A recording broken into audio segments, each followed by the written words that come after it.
www.leominstercounty.com.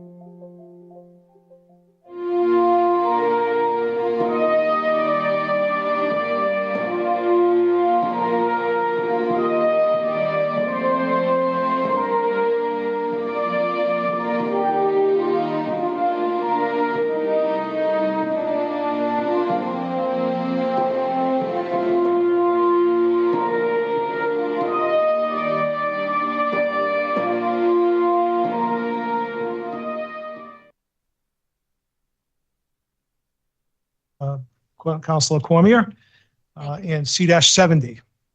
Thank you, Mr. President. C-70, Dean J. Mazzarella, Mayor. Requested the following communication under suspension of the rules. Fund the proposed CDBG budget action plan for the city of Leominster, year 50. And there has been some paperwork attached to that. This is on for public hearing this evening at 6:30. I'd like to welcome Ellen Racine. And Ellen, welcome on behalf of the Ways and Means Committee. And if you would, can you just describe and give a definition for the CDBG program? Community Development Block Grant. And can you tell us what that means, what your purpose is? It's a HUD funding grant to help low-income Leominster residents be able to stay in their homes, nonprofits, and anybody that falls in that low and mod range. Ellen, could you use the microphone for the folks at home? It's more about the home viewing audience. It's good. Thank you. Yep. And as part of that, the CDBG, can you tell us what your responsibilities are and what the responsibilities are for the program? Sure. I guess pretty much all the responsibilities are mine. I don't know what else to say about that. We do have a full-time person with me. Her name is Robin. She is the clerk. Besides that, we don't have a housing rehab specialist right now that we haven't had for a few years that I would love to have back. We also have the 13 nonprofits. We have the HUD 108 loan that originally we were going to pay off last year because I had $1 million in program income, which is the money we take back from people's liens that I place against their property when they have work done. That stays there for 5 years and 20 years or 30 years, whatever they may choose, obviously until they sell the house. The program gets paid back at 0% interest, and we use that money for program income. So we use things, public infrastructure. We did the water pipe all along Central Street. We did a program with the fire department for smoke detectors in 700 households. So we spent the money. We also did work on 35 houses somehow. So we had a busy year.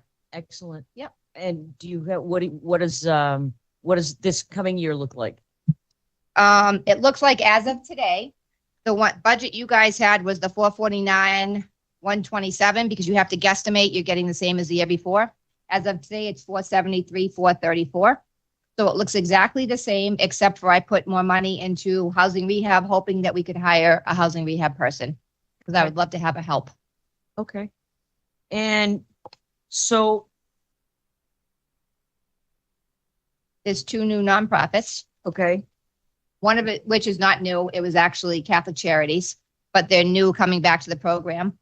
These nonprofits have to do a lot of work. They have to do monthly counts of all their people, ethnicity, race, everything else, every single month to tell us how many people they're helping. Okay.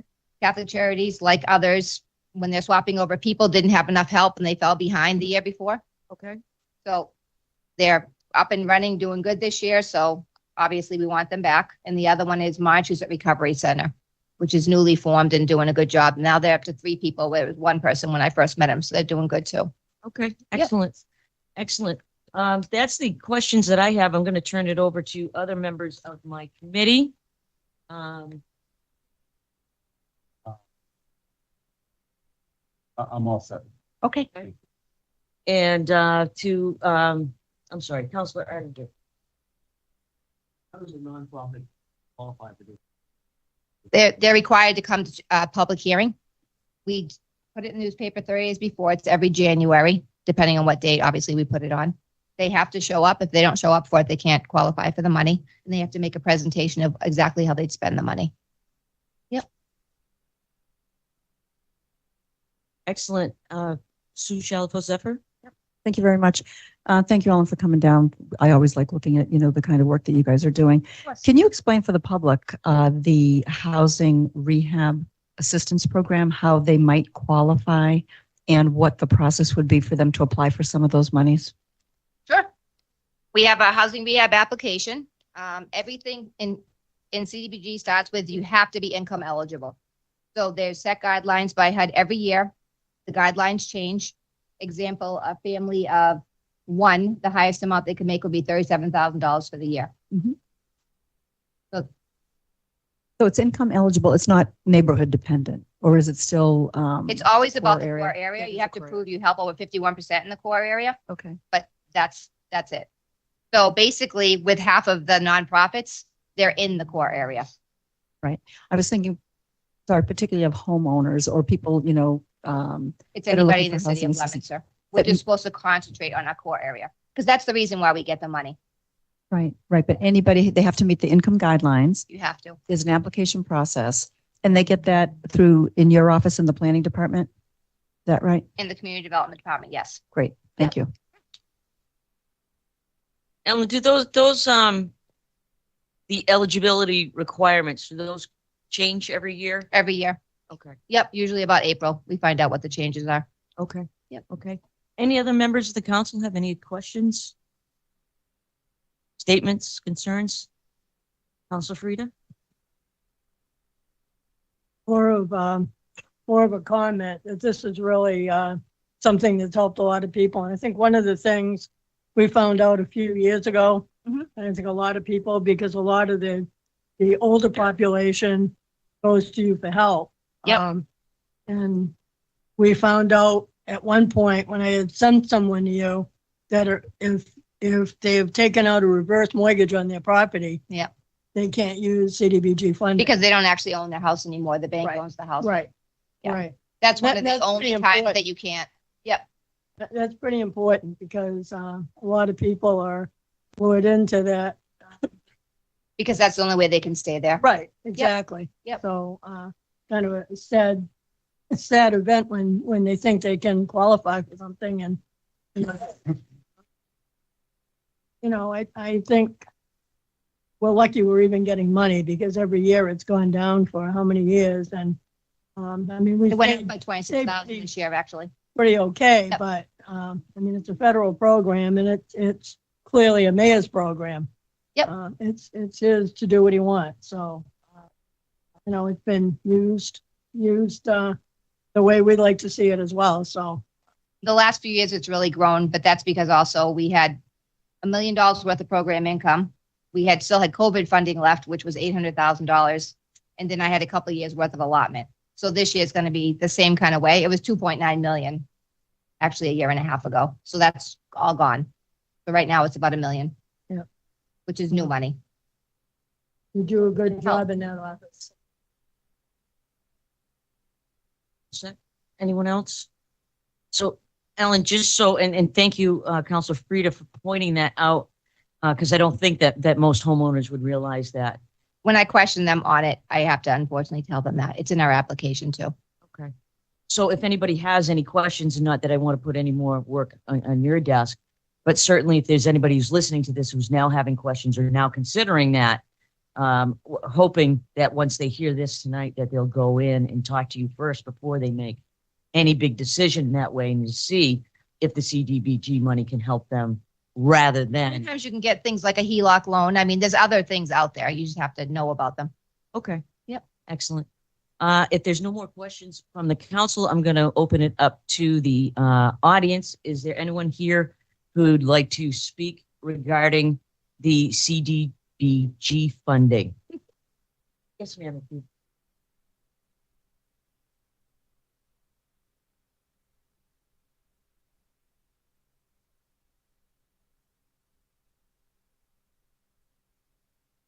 President Day, and I would like to see a map, figure out where the multi-use most of all the railroad tracks, and I don't know if that affects the land in back of me or not. Okay, I don't know that we That- have, That's not going to be on our agenda for a hearing tonight. It will be in the future, but you can also make your comments during the public forum, because I do think, even though it's not on our agenda for public hearing, it is on our agenda tonight. And there is also a subcommittee meeting on this on May 20th. Councilor Angelini, can you help me out with the time? At 5:30 at the Leominster Public Library, that you may want to attend.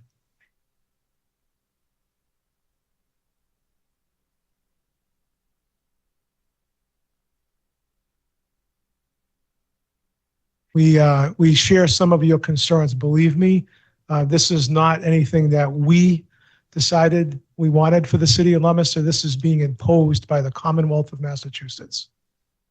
Could you just state your name for the public record as well? Thank you, Jim.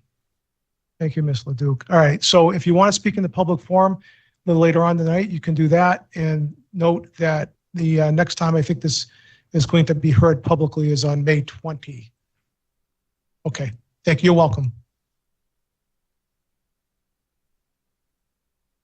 again, is there anyone in the audience who would like to speak towards the proposed CDBG budget?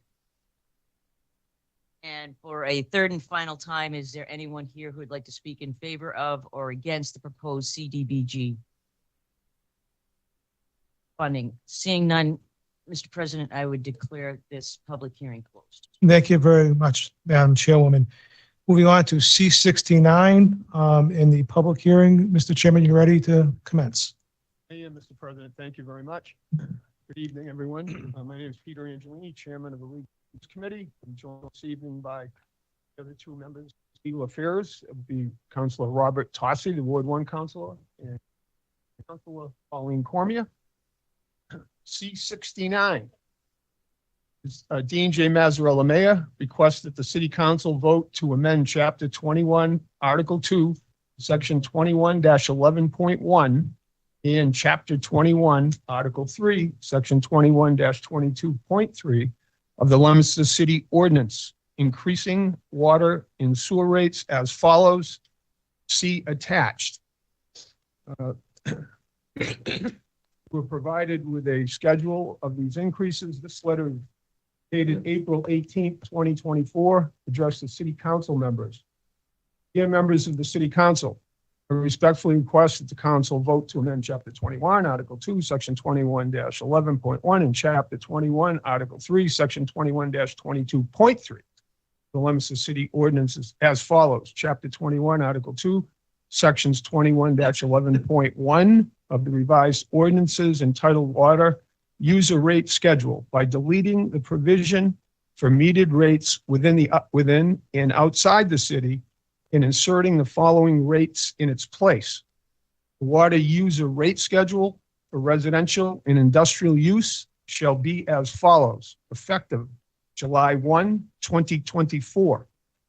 Minimum water charge per quarter, in parentheses, minimum includes first 3 units. 5/8 inch meter, $30. 3/4 inch meter, $30. 1 inch meter, $35. 1.5 inch meter, $35. 2 inch meter, $35. 3 inch meter, $40. 4 inch meter, $40. 6 inch meter, $50.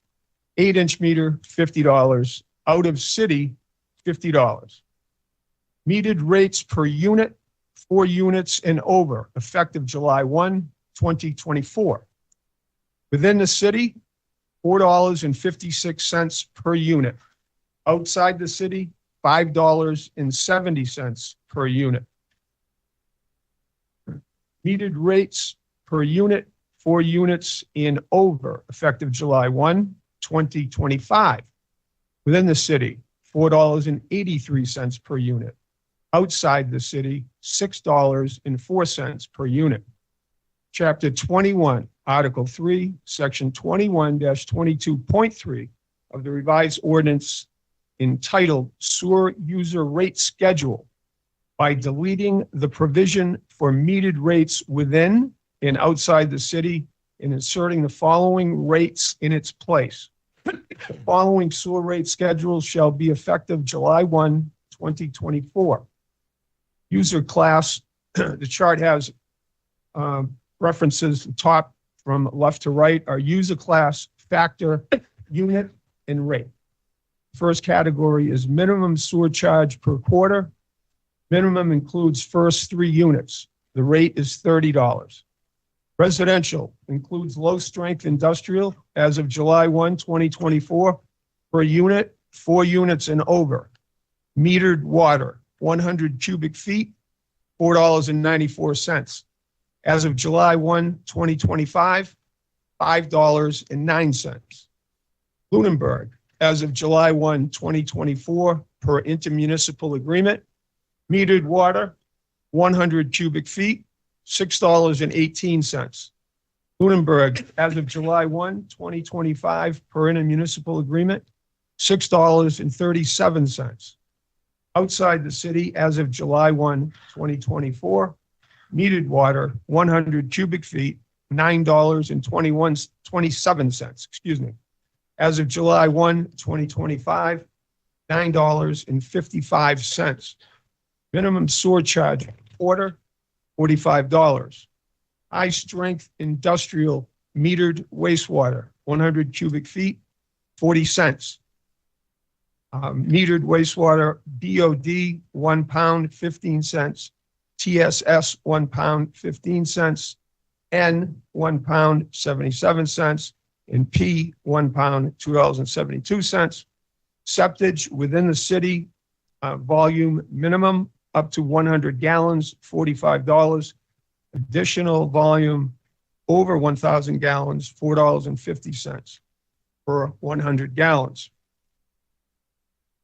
Septage out of city, volume minimum up to 1,000 gallons, $115. Volume additional over 1,000 gallons, $12.50. Within city sewer only, quarterly charge, flat fee of $75. And it goes on to say, high strength industrial user is any user who discharges process waste at strengths higher than normal domestic sewerage, i.e. BOD at 250 mg per liter, TSS equals 300 milligrams per liter. In no case shall the sewerage charge be less than $1 per 100 cubic feet discharged. A minimum of $75 per quarter per account shall be charged to those users who utilize sewer service only. Billing for such use shall be computed and mailed to users on the same form used for water rate billing and shall be due and payable on the same date and shall carry the same interest rate for late payment as specified in section 21-11.2 of the revised ordinances. If you have any questions, please feel free to contact my office anytime. Sincerely, Dean J. Mazzarella, Mayor.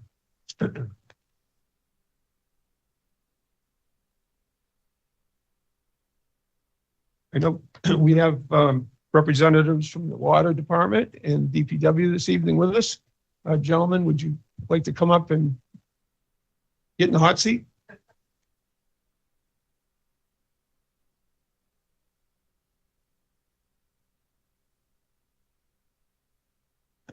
Good evening, gentlemen. Thank you for coming. We all know you very well, but would you introduce yourselves, please, for the record? I'm Jake Fleming. I'm the business manager for the DPW. Ray Racine, Leominster DPW director. Thank you, gentlemen, very much. We're certainly living through some unprecedented inflationary times, so I'm not surprised that we're coming in looking for raise increases. From my quick purview and research, these rates are modest increases, I might add. But I'm sure you have a presentation ready, so I don't want to steal your thunder. The floor is yours. All right, thanks. So as Councilor said, with the new rate schedule, it's essentially a 10% rate increase for year one and a 6% rate increase for year two on the water side. On the wastewater side, it's a 5% increase for year one and a 3% increase for year two on the per unit rate. It's as we all know, cost of everything is going up. Our industry is getting hit especially hard. We have ductile iron pipe that's gone up 40% over 2021. That's what we put for all of our water main in the street. GAC, which is our main filtration media, has gone up 22% in the past 2 years. And we're talking, hundreds of $1,000s a year in costs. And we have our O&M contract with Veolia, who does a great job maintaining our plants. Their contract is based off, percent increases are based off of the CPI, Consumer Price Index. So we pay more for O&M expenses just across the board every year. And we have years that have inflation rates like we have. It's substantial. So really, we're doing the rate increase is to, really keep status quo with what we're doing, getting work done, getting projects done, and needed repairs, update, maintenance, and really keeping water and wastewater systems kind of running as they are. Thankfully, use the CPI index, which strips out food and energy, because obviously anyone that doesn't grocery shopping knows that significant inflationary pressure in that area. It's been a good program. We've used that method with the O&M contract since I think 1983 when we had Veolia first come on under a different name. But it's been a good measuring balance for us to keep operation expenses without burdening them and keeping it fair cost to the city. Mr. Fleming, can you tell us in comparison to other cities and towns how we stand as far as our rate structure currently and with the increases? Yeah. So I figured there was really there's two things that the average resident's going to care about. One is how is this going to affect me, and number two is how does this compare to the towns that are around me or comparable cities. So we spent a lot of time looking at this, and that's kind of how we came up with the numbers. It wasn't we really needed for financial need, but based on the MWRA and DEP assessments over the past 15 years, the average Leominster resident is used about 60 units a year on their water bill.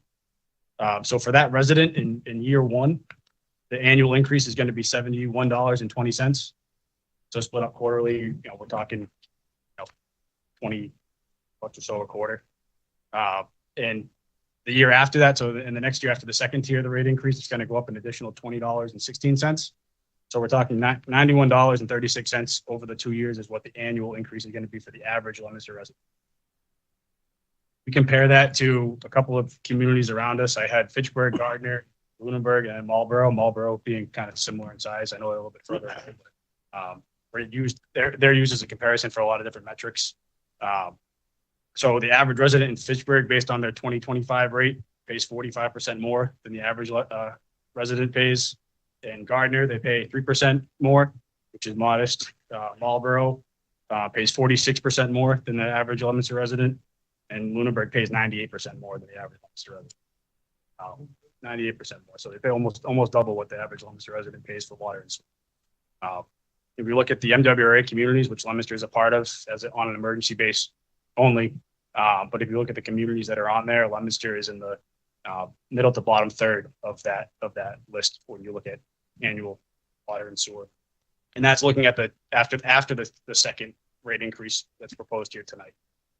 Speaking with a lot of surrounding communities and a lot of others in our industry, they're looking at rate increases right now as well.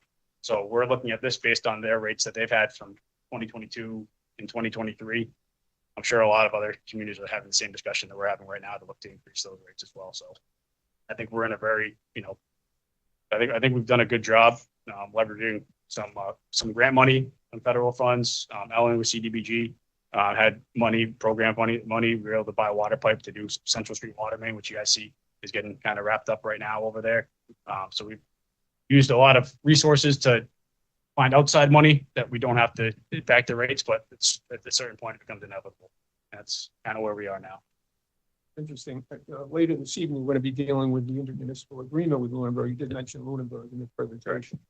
And what I found interesting in that intermunicipal agreement was that their sewer connection fee is $3,500 under this new agreement. Right. And ours is $2,500, if I'm correct. And how's our connection fee for water and sewer match up with other communities? So I have, for connections in Leominster where we have, the development rate and the connection rate, we've only done a handful of new connections, this year. So it's not a huge revenue driver. But in comparison, a 1-inch service is a standard residential service. So in Leominster, we have $2,500 is what the connection fee is.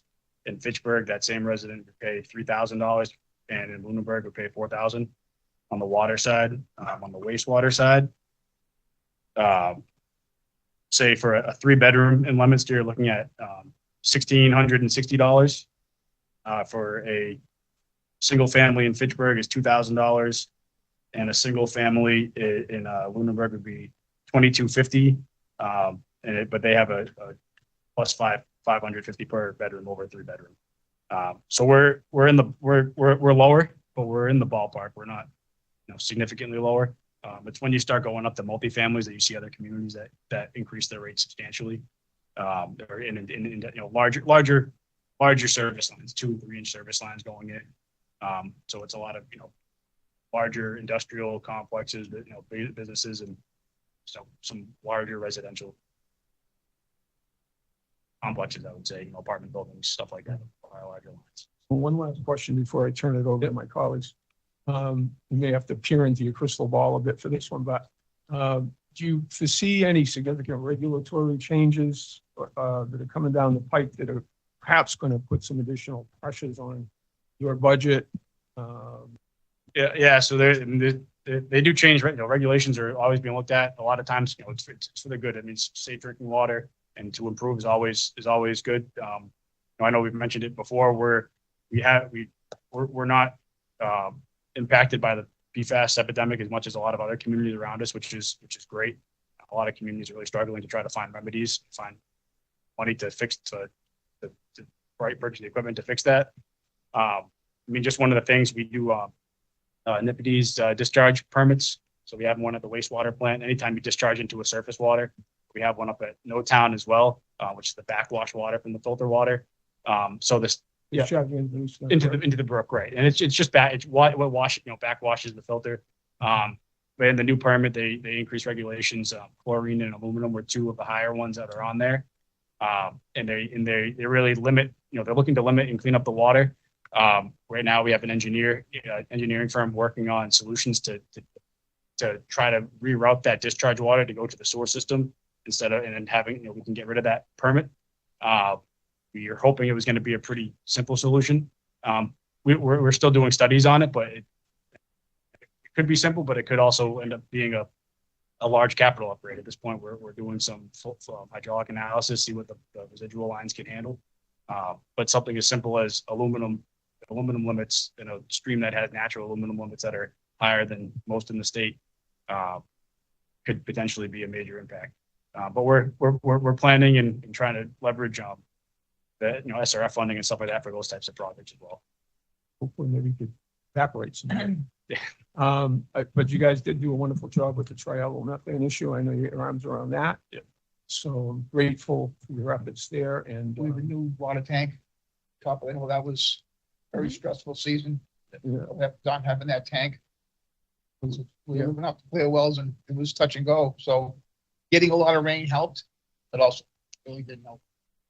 Another comment I'd like to make is a lot of you guys have been around for a long time when we had all the water main breaks and all the dirty water. And as we're one of the only communities left in Massachusetts that still does our own water main. So that program, just because of the price of the pipe goes up, we don't want to stop repairing those pipes because we've come such a long way.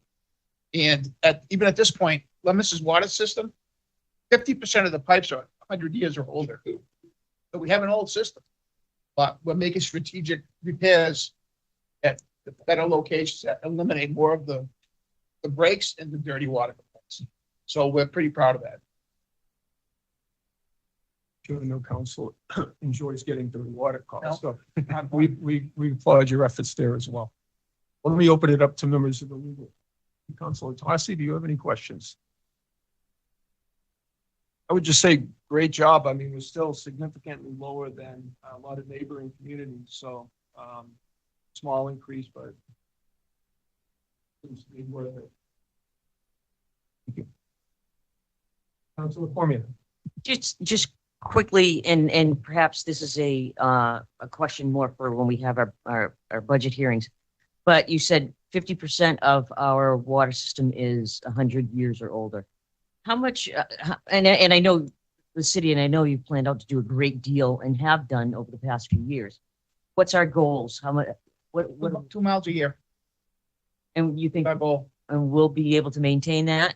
Yes, we can do a mile-ish ourselves, and we have a services contractor that does a mile too. But we put them in the main road because that's more their type thing. We're in the neighborhoods because we can work with the residents and let them in and out, you know, when they're got to get in their driveway. So that's easier for us because they go fast and we go to try to make the public happy. Okay, thank you. Mr. Chairman, before you open it up to the council in general, I'm going to start the meeting and then I'll ask for a recess.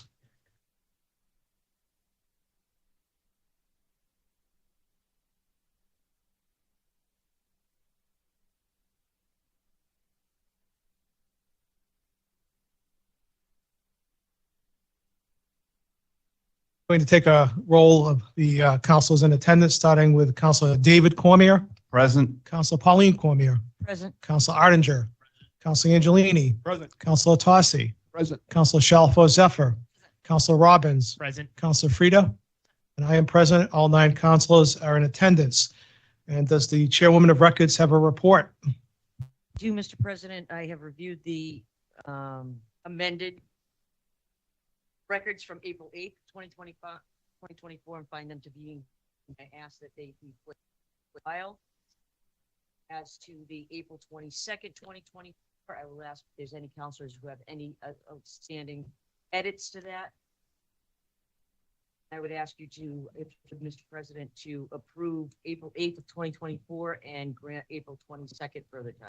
Very well. So April 8th may be placed on record. April 22nd will be on our agenda, next agenda. And with that, I'll open it up to a motion for a recess. Councilor David Cormier, Councilor Arndinger, second. All in favor? Recognize usual manner. We in recess. And Councilor Angelini, the floor is yours. Thank you, Mr. President.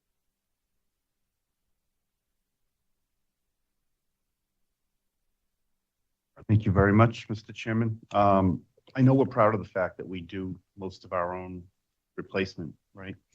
How does that compare to other communities, and does that bring our costs down? I mean, I know that we compare, you know, our costs to other communities, but why is that? Are they replacing pipe more aggressively than we are, or? No one does.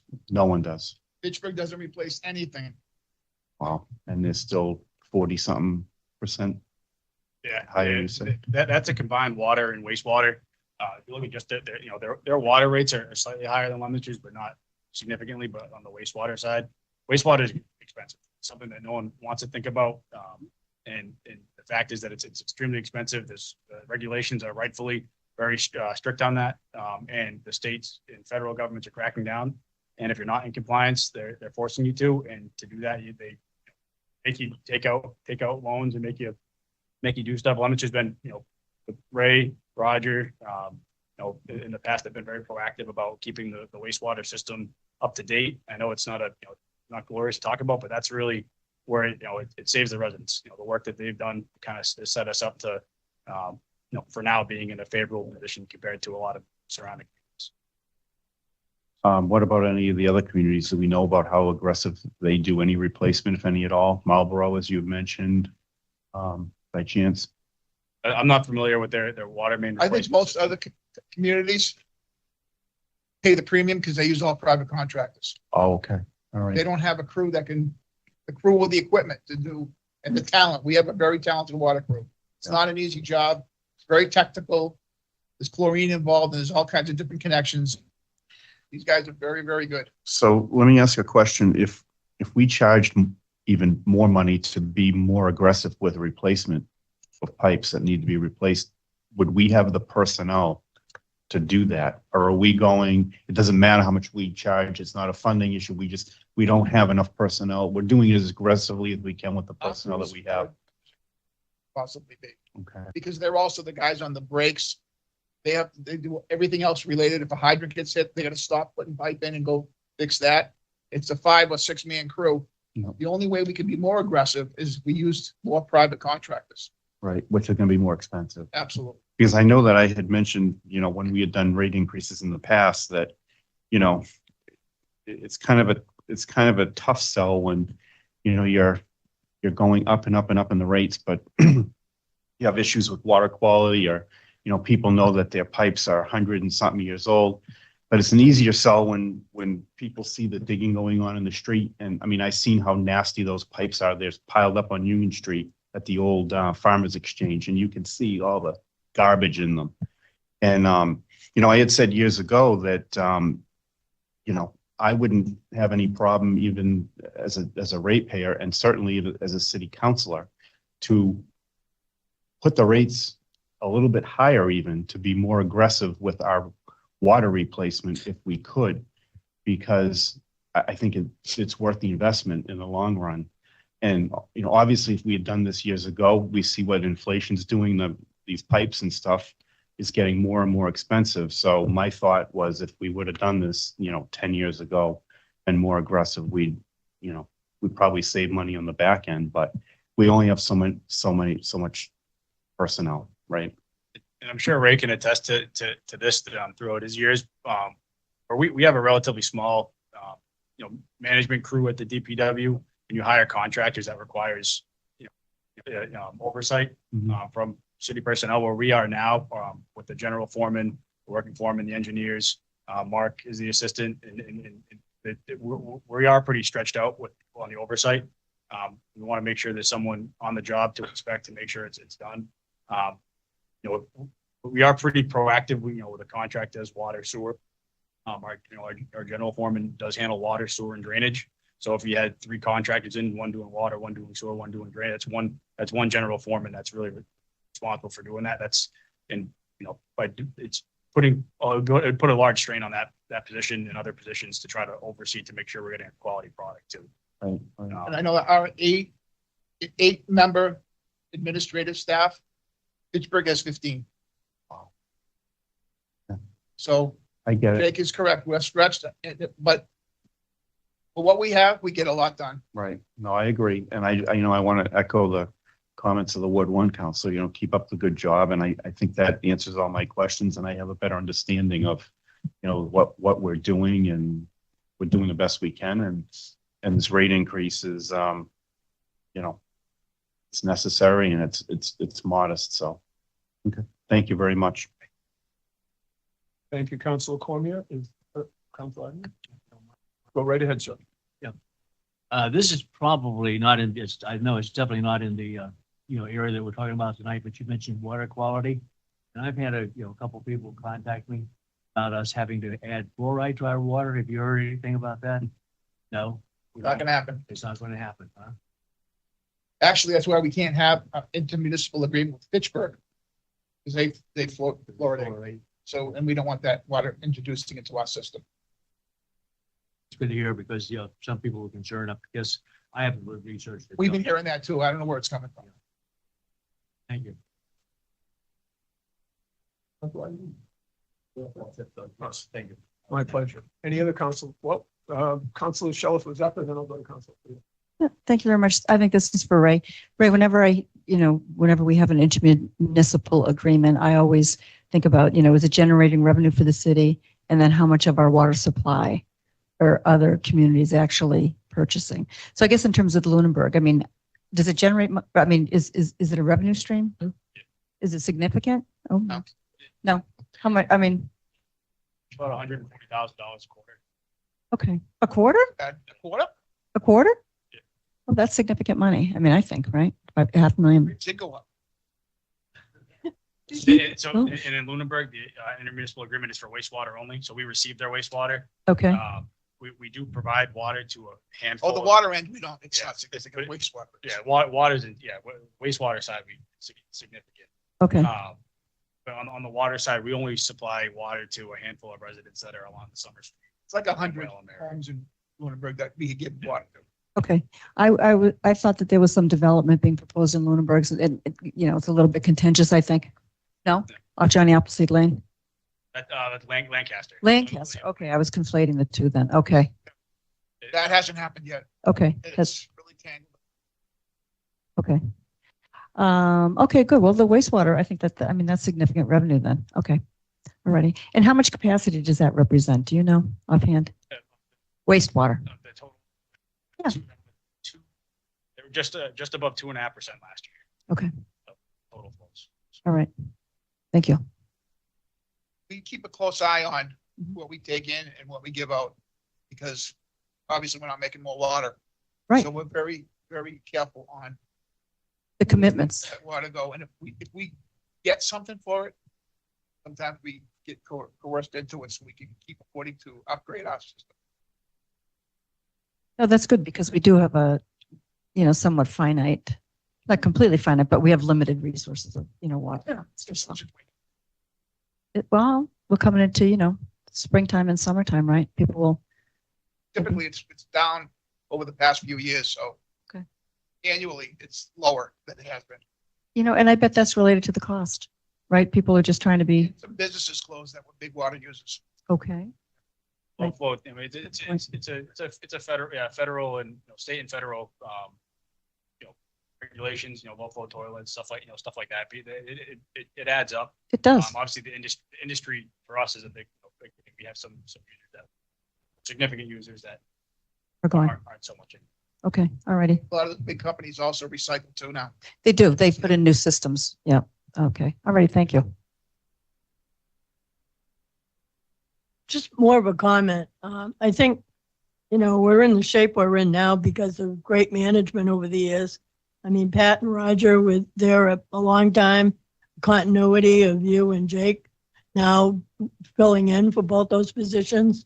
I just think, I can remember when you came before us with I&I removal and some of the things that had to be done. The government said, you need to do this. And when you look at Fitchburg, we said, no, we're not going to do that now. And we were able to get grant money, get help to do a lot of that work. And Luckily, we've done that program. right. We're very, very lucky. A lot of communities were in trouble. That's what I'm saying. And I think that's part of the problem now. Some of these communities that refuse to follow the law and refuse to get help with the government, they allowed so much money back. And then the source separations too with Council bought into. They understood what needed to be repaired and were instrumental in us being able to do what we do. So we thank you for that. so we're in good shape. And I think the pace we're going is great. I agree. It'd be nice to see us go a little bit further with it. But I think the way we're going now, I don't think we can add more money to the public. I think I haven't heard a whole lot of complaints over the years when we've had to raise the rate. And I wouldn't want to get in a position of raising it too much where, people are uncomfortable with it. I mean, you look around, at some of the rates everybody's got, and there are very few communities that are less than us. So, And there's a couple of the councils mentioned earlier. It is very modest. So and we're hoping we can keep up with just asking for this much. and if capital improvements are in the cards with, with the mayor's office, that's one thing. Some of that, but money's tight all the way around. So Yeah, we explore every grant and every opportunity there is out there. thanks. All set, Council Angelini? Thank you, Joe. Also, Council Shalfo Zephyr has her hand up. In terms of the increase in rate, how do you look at your operational expenses and then back into a rate that way? I mean, basically the way that Yep. the budget is done. Yep. So that's it. That's basically the increase in your cost. Yep. And then you're spreading it out over the number of units you're expecting. Right? Okay. Yep. Because you know what? It is a modest increase when you look at it, $96, 71, whatever. But homeowners are getting little modest increases, in their property taxes and those kinds of things, utility bills. Not So- cable TV. Well, a lot of people have dropped cable because it's too expensive, right? But so I understand that it's a modest increase and I understand the great work that you guys do. So I'm not taking anything away from that. I'm just mindful of the people that I hear from that say, you know, property taxes, utilities, water bills, wastewater. So it's a drip, drip, drip for people. So it is, you know, modest, but it's significant to a lot of people. So I'm just trying to keep that in mind. I'm sure you guys know that too. Yeah, we understand that. We spent a lot of time on this to try to make sure it was the right number tiered. It seems to, you know, I know we've done it in the past with the 2-tier to kind of lessen the blow where we need to get. And now anticipation of funding needs that we're going to need in 2, 3, 4, 5 years. So it's Thanks, Jim. Is I'm that done. council? Thank you. You're welcome. Let me go to the general public in attendance. Is there anyone in attendance this evening that would like to speak in favor of or in opposition to petition C-69? The second time, is there anyone in attendance this evening that would like to speak either in favor of or in opposition to petition C-69? And for the third and final time, is there anyone in attendance this evening that would like to speak either in favor of or in opposition to petition C-69? Seeing none, Mr. President, I will declare this a public hearing. I just want to add a quick comment. Ray, your department is a source of great pride for the city. And, you know, I'm fully of the mindset, pay me now or pay me later. And your proactive approach to the maintenance of our system and its upgrade is just absolutely stellar. And thank you for the efforts that you and your department do.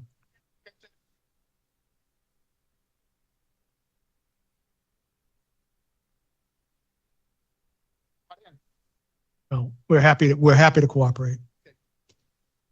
Thank you, Mr. Chairman. Thank you.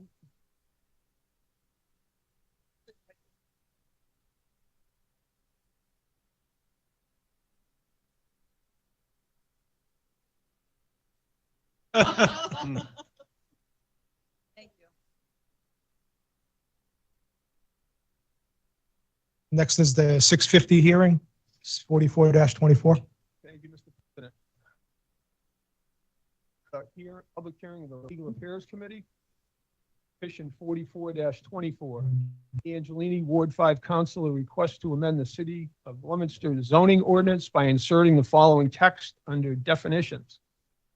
Short-term rental or rentals, the use of a residential unit for residential occupancy by a person or persons for a period of fewer than 31 consecutive calendar days for a fee.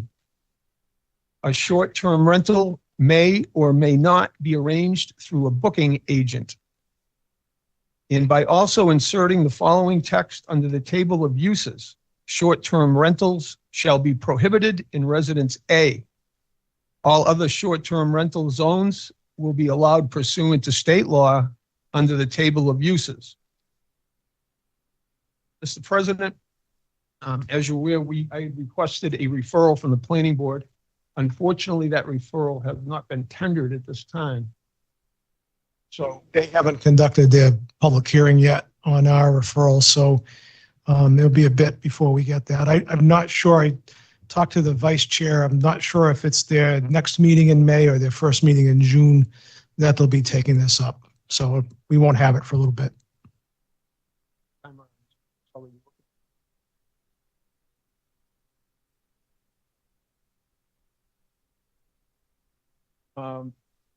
So I could read other referral record, but I think I'm going to wait till we have them all. And That's fine.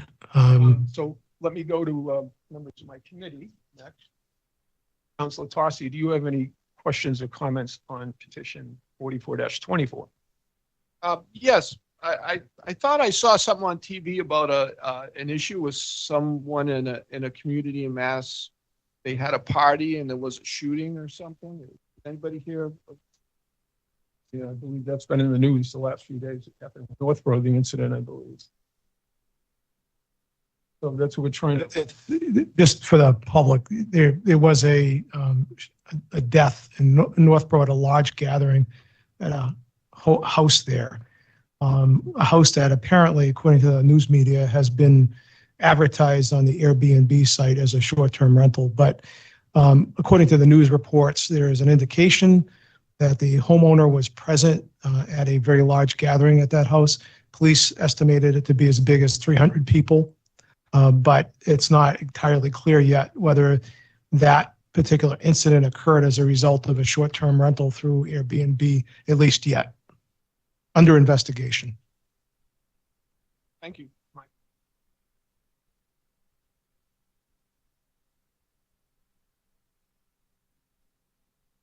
Being none, I'll go to the general public. Anyone in attendance this evening that would like to speak in favor of or in opposition to petition 44-24? Good evening, Mr. Chico. Would you Good please evening. state your name and address for the record, sir? Yes, John DeChico, 193 North Main Street in Leominster. It appears as though, as the councilor indicated, that this is probably going to be tabled a further time because of the fact that you're waiting on another referral. Is that correct? Okay. So I was coming here this evening to get some more clarification because I know I spoke at the course of the last meeting when this was a public hearing. And at the time I was enlightened by the council president that the then ordinance change you had on the table, which has since been leave to withdraw, I believe, was reviewed by the building commissioner.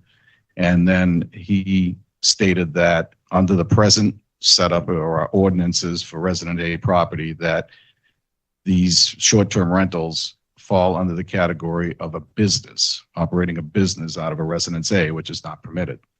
So my question is, if that is the case, if these are classified as a business and no businesses can be operated out of a residency in A, how does that affect people who are currently running cottage industries out of their homes in resident A properties? How would this affect them? And are we potentially setting ourselves up, if this passes, for kind of a bifurcated zoning ordinance, because you're subjugating one area and isolating it and calling it a business, the short-term rental, but you have people running other types of businesses, many of which, by the way, these cottage industries have been approved by the health department because most of them deal with handling of food. People running catering services out of their homes, people running bakery services out of their homes. So I'm concerned about equalized enforcement. I think everybody here agrees that when you pass any kind of a legal change to any portion of our city statutes, you have to take into consideration how are we going to enforce this equally? How are we going to enforce this? Well, who's going to enforce it, I guess, is the big question. Because just like the last presentation with the water department, you know, every department in the city is stretched to the limits as far as what we ask these folks to do as their daily job to protect our interests. And whether it's the DPW being shorthanded in some cases, or whether it's the building department being shorthanded or the health department being shorthanded, I'm concerned that we're putting our public service. You're asking a very large question. I know. So first of all, you can't, there are so many things I could respond to this. Mhm. And it's really not germane to what's before us, but I'm going to try to be helpful. Okay. So you can't generally run a business in Residence A. That's the purpose of Residence A zoning. However, there are such things as prior non-conforming uses, where a business has been run for a long time before a piece of property was in fact zoned Residence A. That has its own set of rules. There are certain home occupations that are specifically permitted to be conducted in Residence A, subject to certain restrictions. There are a whole host of things we could talk about, and that's really not our purpose for tonight. The fact, if this council does in fact eventually approve this petition, that has no impact on whether or not somebody's occupying some other type of business in Residence A. It's not related. As far as enforcement, that would fall to the building commissioner, who's in charge with enforcing the zoning law, who now has, I think just recently, a new assistant that's been hired to help in that particular regard. So, you know, I don't mean to take over the chairman's hearing, but I just wanted to try to be helpful. And, you know, we don't have enough time, or this really isn't totally germane to what's before us. Well, and because you're going to have a little President, more. I might just add, I think that's your opinion. Councilor Frida, you haven't been recognized. Mr. Chico, you can continue. No, since this is going to have an extension of time, and it's been a long time, I know, since this was brought initially on the table, I think that those kinds of questions that I'm posing to you, to all of you, you have the time to start doing some research, essentially. I mean, when I did some very preliminary research prior to the last hearing, you know, like I said, I was surprised to discover how many Airbnb and Vrbo properties there were in the city of Leominster. And ours was, and a lot of those properties, by the way, just for your information, were rather unique as far as Airbnbs and Vrbos go, because most of them were actually owner occupied, where people were renting singular rooms in their homes, not renting the entire Which property. has nothing to do with the petition before us. No, I know. I'm just saying that you know, everything related to this is germane in the sense of there is specific changes or differences between an Airbnb, for instance, and how this would affect here in Leominster, as opposed to something that's happening on Nantucket, where 90% of the island is basically bought by people who don't live there and are strictly running hotels, essentially, out of Nantucket. That's not happening here in Leominster. So I think the public needs to understand that we're not in the same category, because I know you mentioned at a previous meeting, you know, about the ongoing battle in Nantucket, and it's still ongoing. It's still raging on. It could go another whole year before they decide that issue, but it's a whole different demographic here. And the other thing I'm concerned about is, because all other short-term rentals can happen in other areas outside of Residence A. Again, under state statute, as it states here, how are we prepared to basically, because the state statutes say that these folks have to register these properties with the city in order to operate. So who, you know, the question becomes, again, who is going to do the research? Who is going to find these properties in the city of Leominster? Who is going to make sure that they are registered properly? And if that is the case, and we're going to go to that point, which I think we should, to protect the public as well as the city's interest and general public, then also we ought to be thinking about how we can monetize this, similar to what we did a number of years ago with the hotel tax being implemented. If people are coming in to the city and using these properties like a hotel or in lieu of a hotel, then we should be, you know, the citizens of the city should be benefiting by that. And those people should be taxed appropriately so that the money can go into the enforcement piece. The people, if we may have to add staff to a particular department, it should be a self-sufficient type of situation, similar to our water program, where ratepayers are the only people that pay into the system. Well, this could be the same thing for this. So I'd just like you to consider. Maybe you should have come in to talk about in support of the petition that was withdrawn. Well, Did you read it? yes, I Okay. did. Did all those things? Yeah. But I'm just saying that, seeing as this specifically states that we want to have people essentially follow the state guidelines, I'm just saying that you have some time. I'd like you to think about it, because you're in budget season. We all need to start thinking outside the box, because, you know, the pool of money is becoming more and more finite for the whole city. So anytime there's an opportunity to potentially monetize something that we know is happening, that's going on, and it's going to continue, maybe not in Zone A, but it's going to continue in the city. I just would like you to think about the idea of trying to find a way, again, to monetize it, which also equals the playing field for those folks that are paying the hotel tax that do come into our hotels. So, thank you very much. Thank you. Mr. Chico. Is there anyone else that would like to speak in favor of or in opposition? Petition 44-24. And for the third and final time, is there anyone in attendance that would like to speak either in favor of or in opposition to petition 44-24? Seeing none?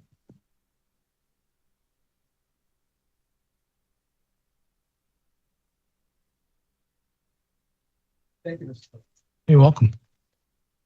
Moving on to communications, moving on to the public forum. The public forum is an opportunity for a member of the audience to speak on a matter specifically listed on the council agenda. Speakers will be asked to come to the microphone and state their formal name and address along with identifying the specific item or items they wish to address. Each speaker is respectfully asked to keep their comments within a 2-minute time frame. The council will not be responding or answering any questions. However, at the discretion of the council president, clarification may be given. We only have one person who formally signed up, and that's Mr. DeCicco. Did you want to yield your time? Thank you very much, Mr. DeCicco. Is there any member of the public that wishes to address us on a matter that is on our agenda this evening? And for a second time, is there any member of the public that wishes to address us in the public forum on an item on our agenda? And a third and final time, is there any member of the public that wishes to address us on a matter that's on our agenda? Seeing none, I declare the public forum closed, and we'll move on to communications from the mayor, starting with C71.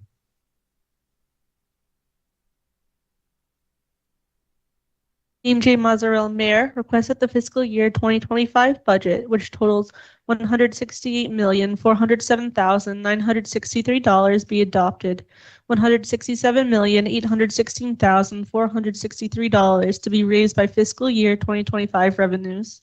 $276,500 to be transferred from the Gallagher Building Special Revenue Fund, $65,000 to be transferred from the Cemetery Trust Fund, and $250,000 from overlay regarding attached fiscal year 2025 budget document.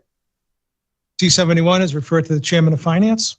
Thank you, Mr. President. Regular course, and I'd like to establish a public hearing on May 28th, 2024 at 6 p.m. All those in favor of establishing a public hearing on C71 for May 28th, 2024 at 6 p.m., please recognize the usual manner. Anyone opposed? The public hearing is established. Moving on to C72. Dean J. Mazzarella, Mayor, requests that a total appropriation of $6,701,672 be made to the fiscal year 2025 Sewer Department budget, the same amount to be raised / offset by fiscal year 2025 receipts as authorized by Massachusetts General Law, Chapter 44, Section 53E. C72 is referred to the Chairman of Finance. Thank you, Mr. President. Regular course, and I'd like to establish a public hearing on May 28th, 2024 at 6:15 p.m. You've heard the request to establish a public hearing on C72 for May 28th, 2024 at 6:15 p.m. All those in favor, please recognize the usual manner. Anyone opposed? The hearing is established for May 28th at 6:15 p.m. for C72. Moving on to C73. Dean J. Mazzarella, Mayor, requested a total appropriation of $6,538,698 be made to the fiscal year 2025 Water Department budget, the same amount to be raised / offset by fiscal year 2025 receipts as authorized by Massachusetts General Law, Chapter 44, Section 52E. C73 is referred to the Chairman of Finance. Thank you, Mr. President. Once again, regular course, and I'd like to establish a public at 6:30 p.m. Heard the request to establish a public hearing for C73 on May 28th, 2024 at 6:30 p.m. All those in favor, please recognize the usual manner. Anyone opposed? By a vote of 9-0, the public hearing is established for May 28th, 2024 at 6:30 p.m. for C73. Moving on to C74. Dean J. Mazzarella, Mayor, requests that an appropriation of $250,000 be made to the stabilization fund, the same amount to be transferred from the excess and deficiency account, undesignated fund balance, regarding to replenish funds that were expended out of stabilization. C74 is referred to the Chairman of Finance. Thank you, Mr. President. First time calendar regular course. Very well, C74 has been given regular course. Moving on to C75. C75, Dean J. Mazzarella, Mayor, requests that an appropriation of $1 million be made to the Police Station Capital Project Fund. The same amount is to be transferred from the Capital Stabilization Fund. Regarding this amount was reserved in capital stabilization for this purpose. C75 is referred to the Chairman of Finance. Thank you, Mr. President. Regular course. Thank you, Mr. Chairman. C75 has been given regular course. Moving on to petitions, first time on the agenda, starting with 46-24.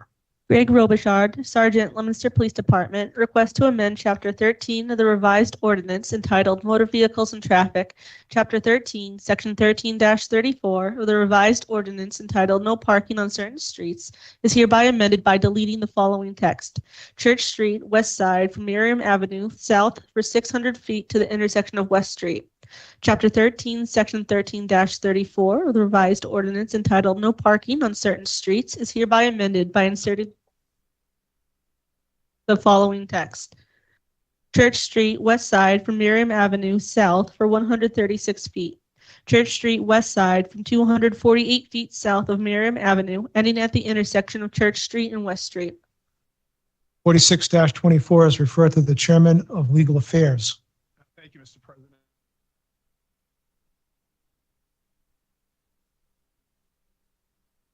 Date established for May 20. You've heard the request to establish a public hearing date on 46-24 for May 28th, 2024 at 6:50 p.m. All those in favor, please recognize the usual manner. Anyone opposed by a 9-0 vote? The public hearing is established for May 28th at 2024 at 6:50 p.m. Petition's been given regular course with a referral to the DPW.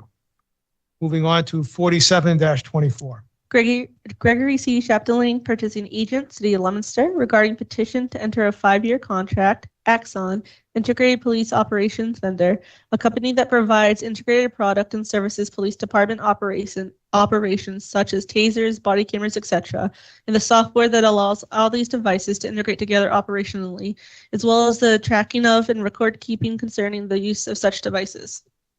47-24 is referred to the Chairman of Finance. Once again, Mr. President, calendar regular course. Very well, 47-24 has been given regular course. Moving on to matters before the City Council, starting with the financial report. Are you ready to report, Mr. Chairman? Yes, Mr. President. The free cash, I know that Councilor Alcazar asked for a summary on this. We began, once free cash was certified, with $14,469,131. We have since spent $7,967,753.25. We still have a balance of $6,501,377.75. And I did speak to the comptroller, and I would be expecting sort of a lot of appropriations to come down here before the end of the fiscal year. So we should be seeing them over the next meeting or two.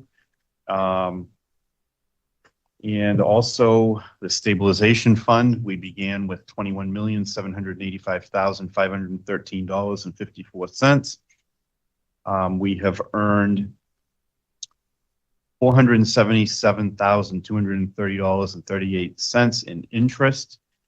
And once we approved the last communication to add the 250,000 back in that we took out of there, everything will have been repaid, and then we will have a balance of $22,262,743.92. And that is the financial report. Thank you. Councilor Shalfo-Zephyr, you have a question? Very much. So just to clarify, so the city has $6.5 million in free cash, right? Still, And yes. and then and then another 22 million in stabilization for a total of $28,764,488, right? So that's what we got between free cash and stabilization. I just wanted to point that out because that's a lot of money. And then secondly, on the financial report, I noticed that one of the communications that we have tonight, C65, is for paramedic overtime, $20,000.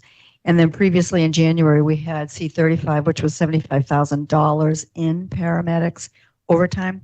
I don't remember us ever having paramedic. I mean, we always have police and fire overtime, but I don't remember seeing paramedic. So my question for you, Mr. Finance Chair, through the chair, is could you ask Chief Sidlow if we are seeing, if this overtime for paramedics is related to the labor and delivery unit closure? It seems like it's something new. So are they making more labor and delivery ambulance runs since September? That would be my question.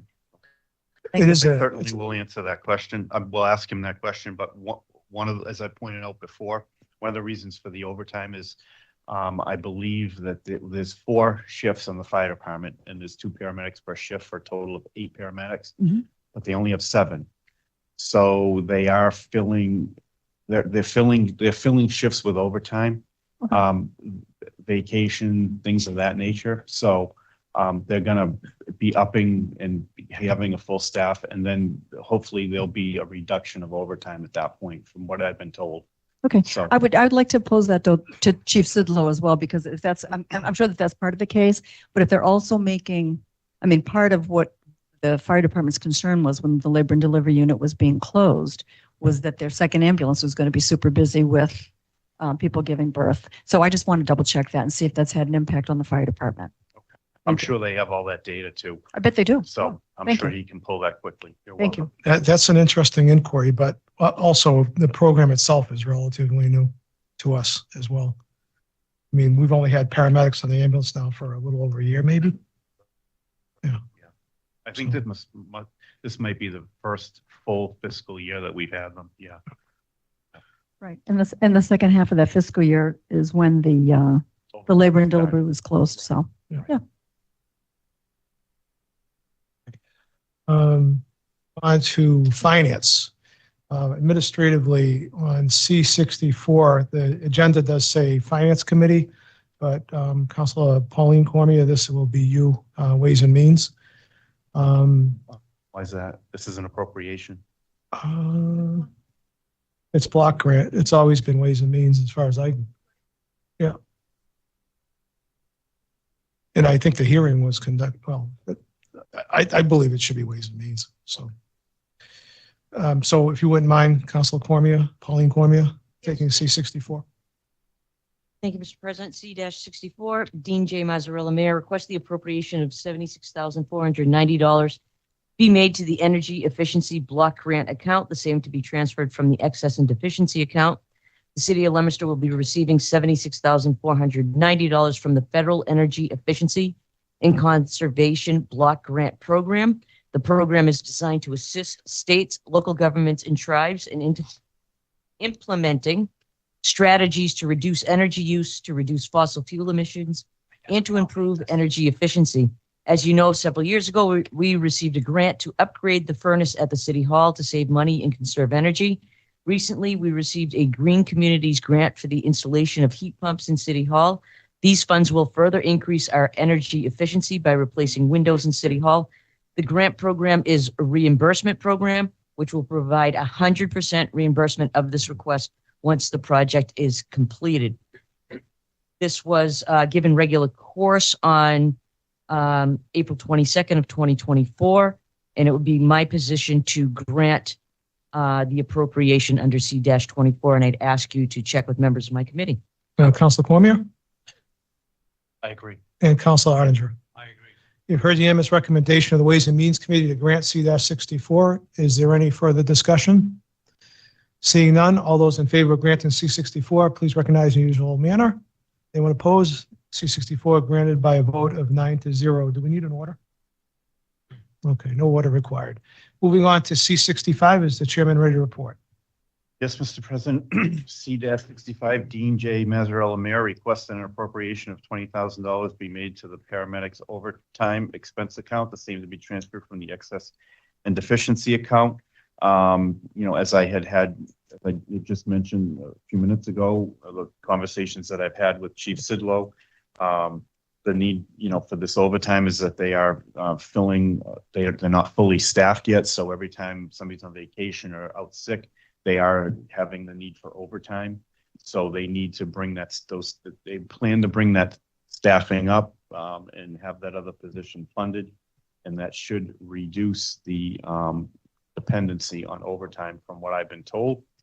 And certainly it's budget season, so we can confirm that as well with Chief Sidlow when he's here. But I'll also ask for some data about labor delivery and how many of those runs they've made for someone that's in labor too. So it would be my position that we grant C-65. I know that this program is fairly new. It has been a success, and I believe that at the end of the day, the city is collecting some good money, and this is paying for itself, this program. So it would be my recommendation that we grant C-65, and I'll ask that you check with members of my committee. Very well. Councilor Pauline Cormier? I agree. Councilor Angelini? You've heard the unanimous recommendation of the Finance Committee to grant C-65. Is there any further discussion? Seeing none, all those in favor of granting C-65, please recognize in the usual manner. Anyone opposed? By a vote of 9-0, C-65 has been granted. Does the chairman have an order? Yes, Mr. President. C-65 Dean J. Mazzarella Mayor requested an appropriation of $20,000 be made to the paramedics overtime expense account, the same to be transferred from the excess and deficiency account. The City of Leominster will be receiving $76,490 be made to the Energy Efficiency Block Grant account, the same to be transferred from the Excess and Deficiency account. The City of Leominster will be receiving $76,490 from the Federal Energy Efficiency and Conservation Block Grant Program. The program is designed to assist states, local governments, and tribes in implementing strategies to reduce energy use, to reduce fossil fuel emissions, and to improve energy efficiency. As you know, several years ago, we Yes, Mr. President, ordered that the sum of $20,000 be made to the paramedics overtime expense account, the same to be transferred from the excess and deficiency account.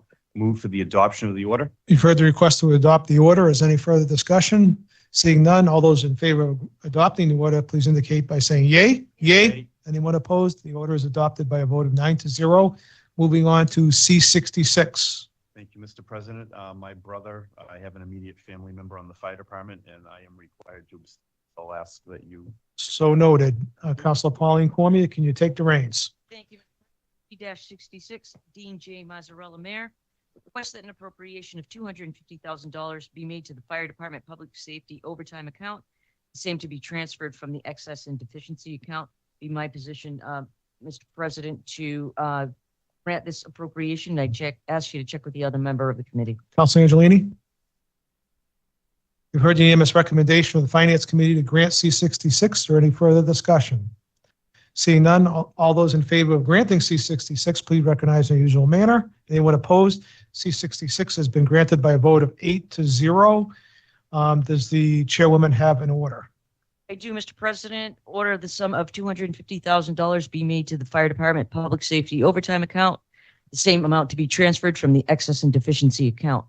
The adoption of the order. You heard the request to adopt the order. Is there any further discussion? Seeing none, all those in favor of adopting the order, please indicate by saying yay. Yay. Anybody opposed? The order is adopted by a vote of 8-0. Moving on to C67. Is the chairman ready to report? Yes, Mr. President, C-67, Dean J. Mazzarella, Mayor, requests that an appropriation of $1,472,199 be made to the general fund capital accounts listed below. Same to be transferred from the excess and deficiency account. These funds are needed to fund the fiscal year 2024 capital requests from various departments. Please see the list below and attached the attachment accompanying documentation to follow. Number 154, institutional technology, $154,000. Number 192, building maintenance, $50,000. Number 210, police department, $154,199. Number 215, public safety communications, $70,000. Number 220, fire department, $371,000. Number 225, ALS, $10,000.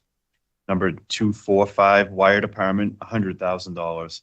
Number 294, forestry, $20,000. Number 300, school department, $402,000.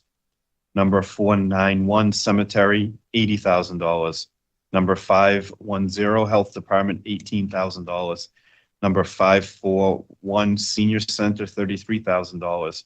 Number 610, library, $10,000, for a total of $1,472,199. Everyone should have the attachment that came with this. Pretty self-explanatory and is on file in the city clerk's office. Most of these projects are going to have other funding sources, which are listed there as well.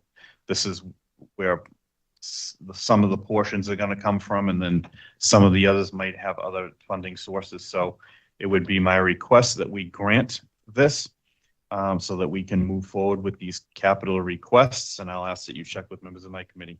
Councilor Pauline Cormier? I agree. Councilor Angelini? I'll make it unanimous. Very well. You've heard the unanimous recommendation from the Finance Committee to grant C-67. Is there any further discussion?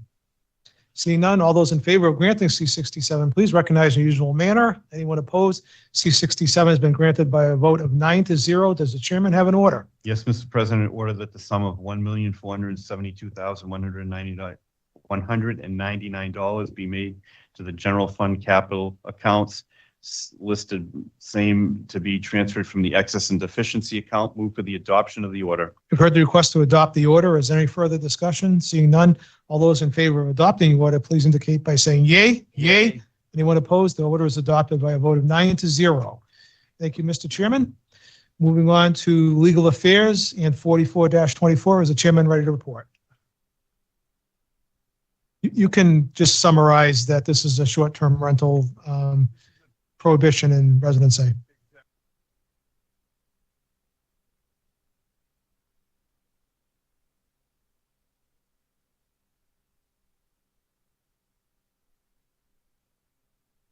under the table of uses.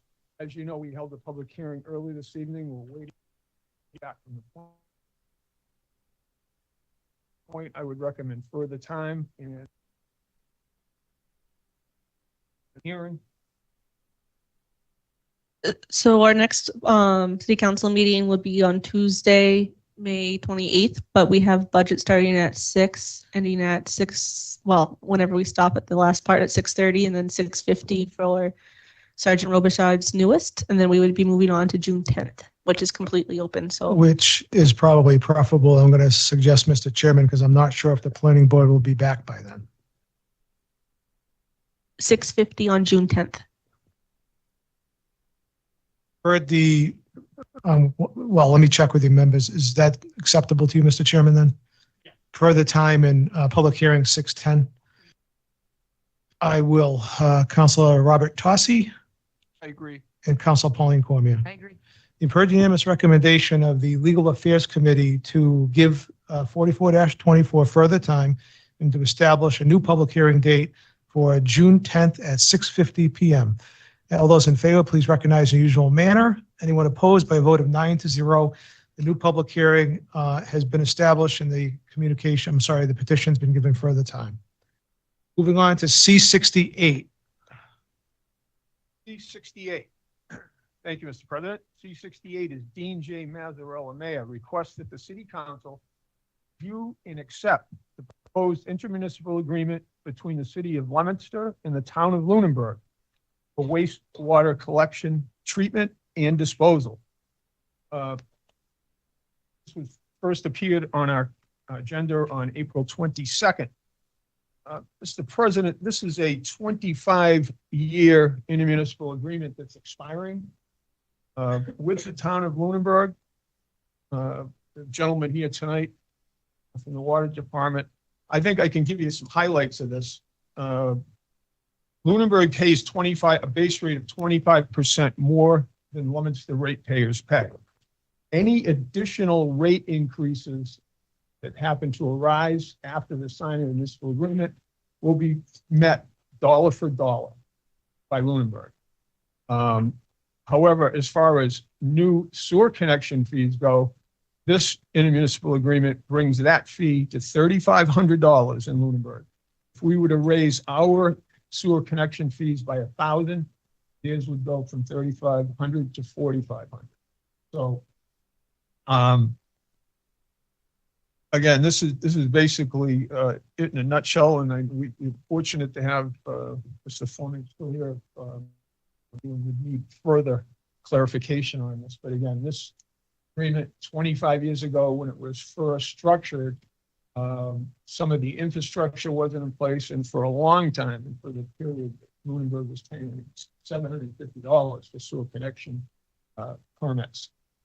So that, I think, is something that was corrected in this most recent intermunicipal agreement, and for now the members of my committee. Let me go to Councilor Tossi. If you have any questions, Councilor. No. Councilor Cormier.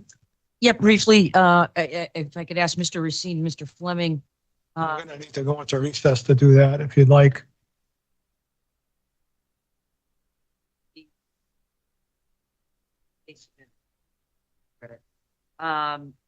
Which basically answers my question, is I wanted to know that they were actively taking part in this, in the new contract. They agree with it. It's gone through KP Law. I would be in agreement with it as well. Okay. You know what? Brings a good point. Let me read that letter into the record. Thank you. This letter is, let's see, Mayor Mazzarella, dated April 9th, 2024. Department of Public Works is requesting to revise and renew our expiring 25-year intermunicipal agreement with the Town of Lunenburg. Provided is the revised agreement that has been conditionally approved by Leominster's DPW and Lunenburg Sewer Commission and reviewed by KP Law on behalf of the City of Leominster. The agreement is pending a City Council vote for Leominster and approval by the Select Board of Lunenburg, and is set to be effective at the expiration of the current agreement, June 24th, 2024. And that's sincerely Raymond Racine, Public Works Director, and Jake Fleming, Business Manager, Public Works.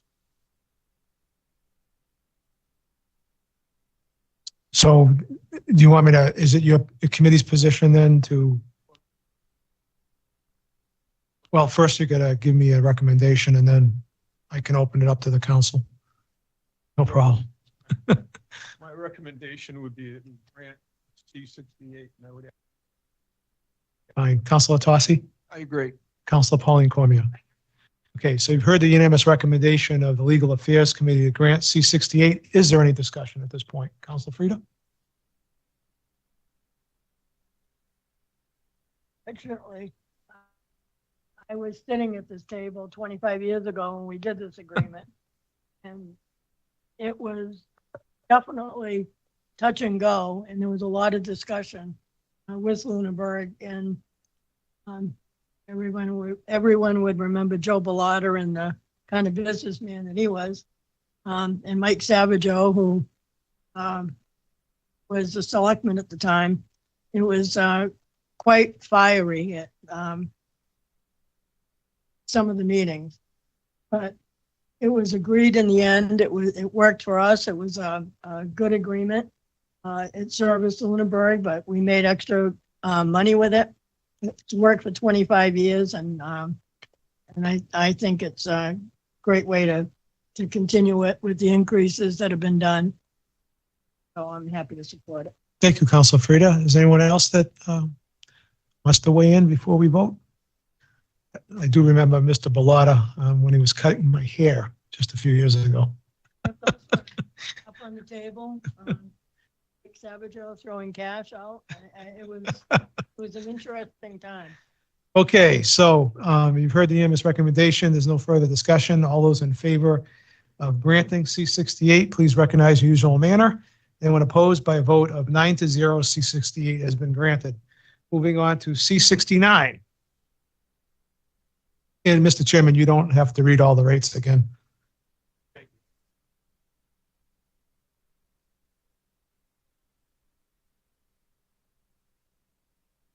Dean J. Mazzarella, Mayor, requests the City Council vote to amend Chapter 21, Article 2, Section 21-11.1, in Chapter 21, Article 3, Section 21-22.3 of the Leominster City Ordinance, increasing water and sewer rates as follows.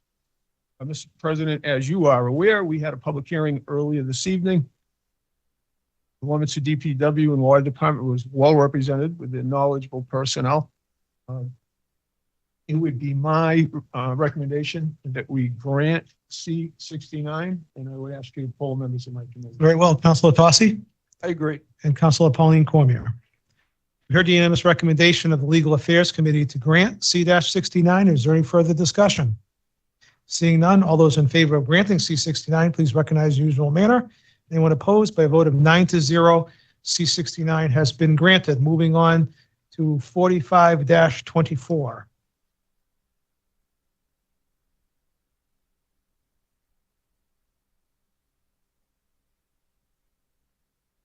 Executive Director requests the following petition to amend Leominster zoning ordinance in zoning map to create an MBTA multifamily overlay district, and request that you place it on the City Council agenda, including with this letter, our proposed amendments to the zoning ordinance in a map depicting the location of the proposed overlay district. As previously agreed, the City of Leominster will be responsible for the public notifications required for this zoning amendment. MRPC began working with Leominster's Housing Committee in November of 2023 to design a district that would meet the requirements of Section 3A of Chapter 40A while protecting and promoting the city's sound development. After investigating multiple areas throughout Leominster and considering various configurations, the committee and the staff of MRPC agreed that this proposal will meet the requirements of the law in a manner best suited to the unique conditions of North Leominster, neighborhood. Mr. President, we have a legal affairs subcommittee meeting that is scheduled for this coming a week from tonight at 5:30 p.m. at the Leominster Public Library. Butters notices have gone out. And Yes, there was 169 abutters that were identified by the assessor's office. All 169 abutters notices have gone out and included a map. So if they were abutters to abutters within 300 feet, they've been notified. the only thing I'll say, Madam, is have done here 2/3. All of this That's a mistake, I think. is required for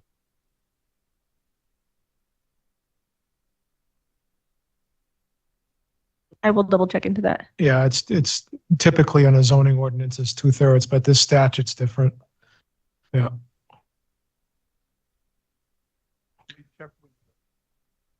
So you're going to suggest I take it further time on this, as well as we're going to have to establish a public hearing here. May 20th is your subcommittee meeting. So I don't know what you are suggesting for a continued public hearing date. Council Frida? And advertise the paper as a public hearing. That's why I was wondering why you're going back and forth with a subcommittee meeting, but advertise as a public hearing.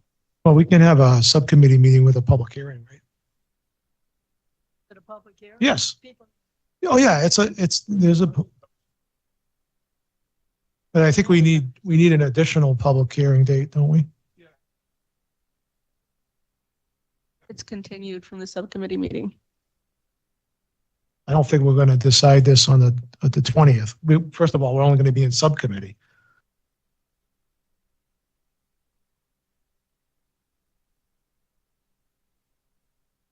Okay. So you would like to hold off on establishing a public hearing before the council as a whole? Okay. You have a question, Council Frida? Go ahead.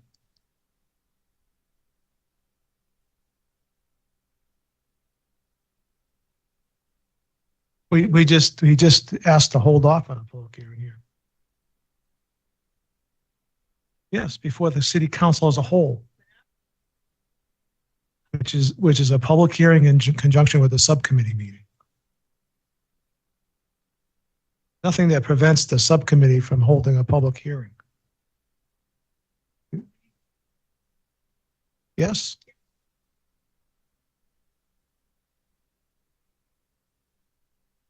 Yes, at least one more, I would suspect, maybe two. Maybe three. We got a ways to go with this.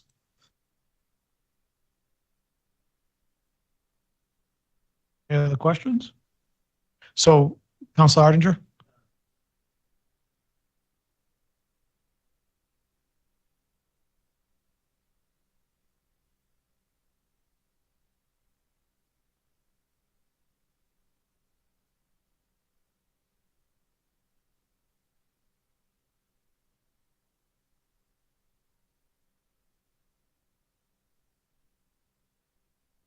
I think those are questions that we should bring to the table on the 20th. They'll be present. There's certainly nothing wrong with asking Councilor Orange's question in advance. That's something they could anticipate. Anybody else want to weigh in? Okay, so the request tonight is simply for further time.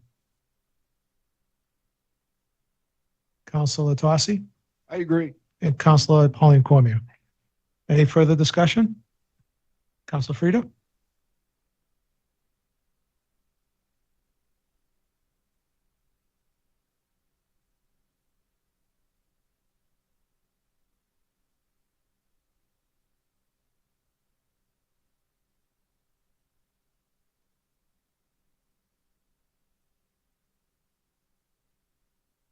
Agree with this? I don't think we 11th hour before hear from all the community. They're doing. I don't, think the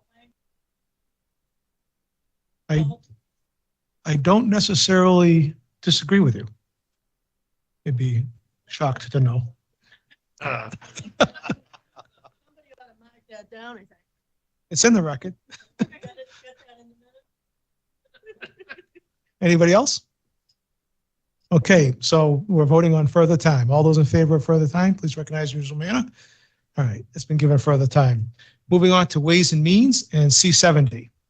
Thank you, Mr. President. C70, Dean J. Mazzarella, Mayor, request the following communication under suspension of the rules.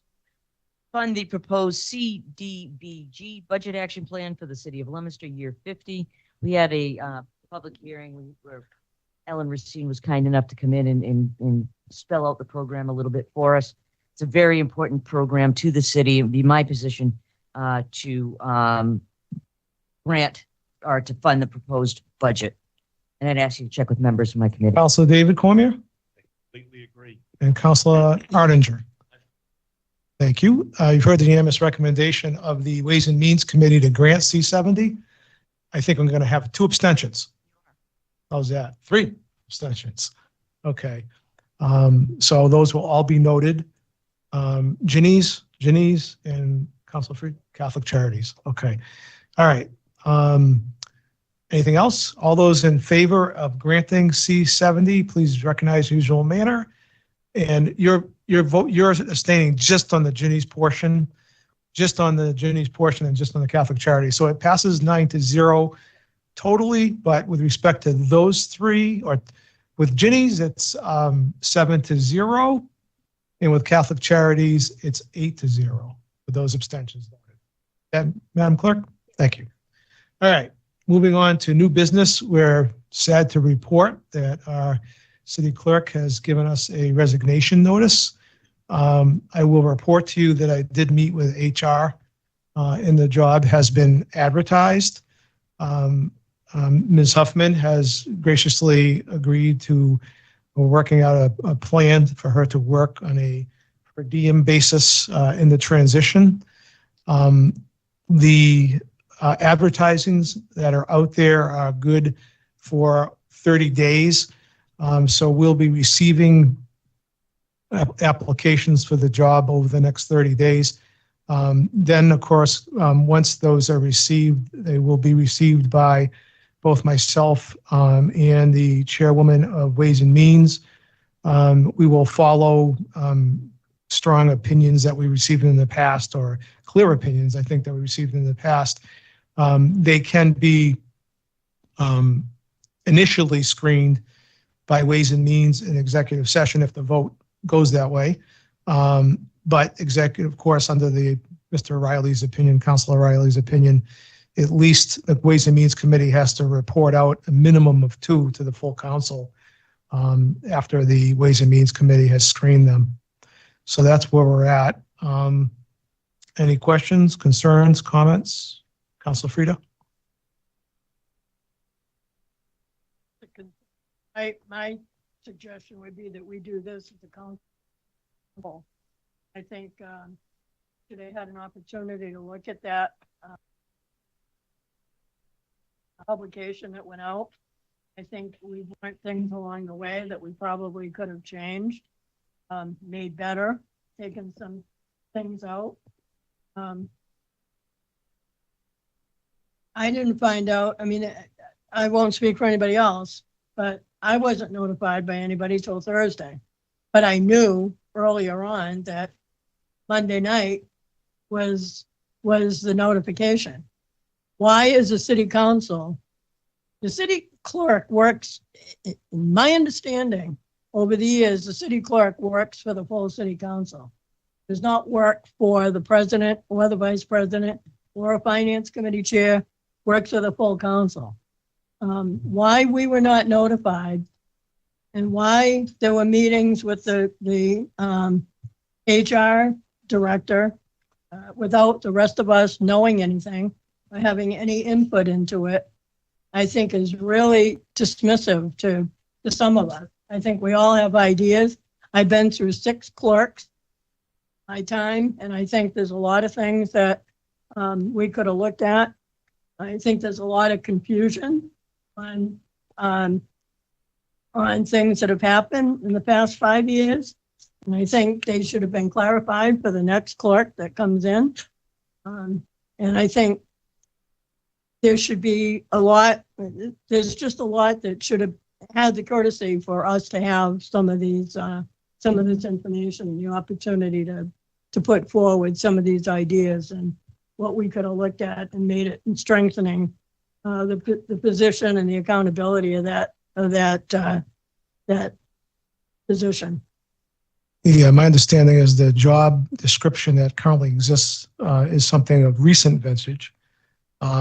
This is a critical, obviously, position in the city, and we didn't have a lot of time to react. The advertisement started on Friday, and we need to replace the city clerk, and we need to do it fairly soon. Otherwise, we're gonna start running into some trouble. The So, last 2 days, placed a clerk. We had to do it in a hurry. We had an election coming up. We had to go out and get somebody quickly and put people in place. Those people went in place. They were moved out, whether they went on their own, whether they were pushed out of that position, they're gone. How we looked at these and how we reviewed their applications, how some of the things have been handled. I don't know what city clerk was pushed out. I don't recall a city clerk being pushed out. Well, you said it. Well, look at, you said a city clerk was pushed out. You, Mr.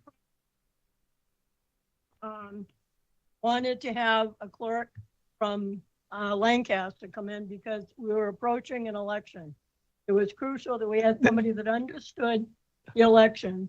She was put in without some of us suggesting that the process wasn't followed. First of all, you're talking about an assistant clerk. But you continually misinform the public over and over again. That you said a clerk. That was an assistant clerk, first of all. Let's be specific. Okay, let's stop the innuendo, okay? And she was duly reported out by the Ways and Means Committee and elected by the entire council. What else do you want to say?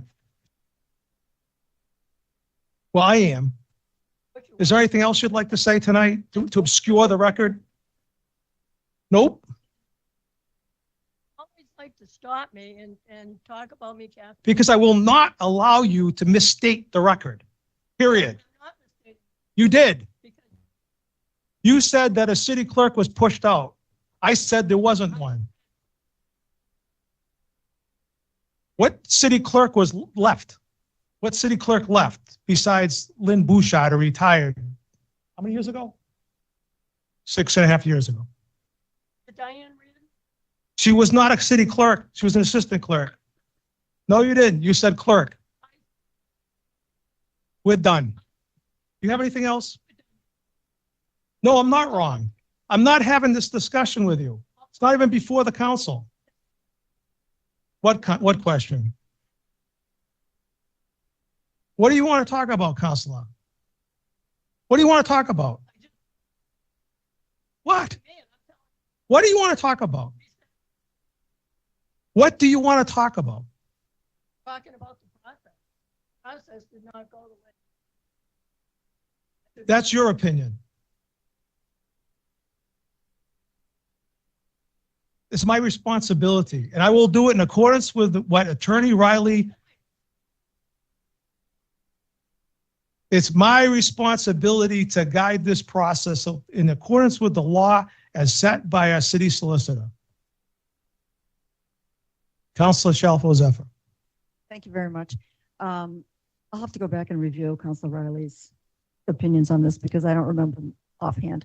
But from my perspective, I think having, and I understand the time frame, I understand the urgency, I completely, and I understand that hiring,